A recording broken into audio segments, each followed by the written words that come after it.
Gimando sab ni Mayor Inday Sara Duterte ang pagdili na sa mga grupo nga musugat diya sa airport, seaports, bus terminals ug mga transportation hubs. Kini alang lamang sa paglikay sa virus care kun dili na usab hasta sa konsiderasyon sa safety and security. Anyang report ni Sheila Vergara Rubio. Sugod Pebrero 11, bugtong mga pasahero, empleyado, taxi o grab drivers ug individual nga dunay transaksyon lamang ang tugutan nga makasulod sa airport, seaport, bus terminal ug transportation hub.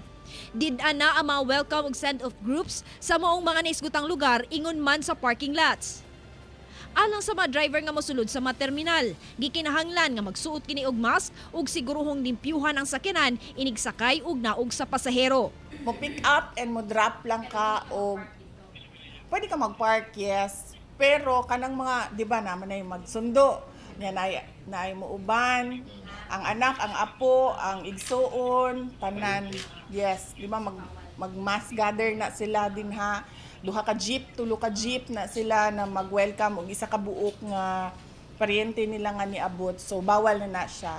Ang mga pasahero nga sama sa senior citizen, buntis ug dunay dalang infant ang mamahimong kuyugan ug alalay. Ingon man ang madagkong opisyales, mamahimong dunay security escorts. Karong hapon gini magpahigayon og meeting ang airport aron planuhan kung unsaon kini pagpatuman.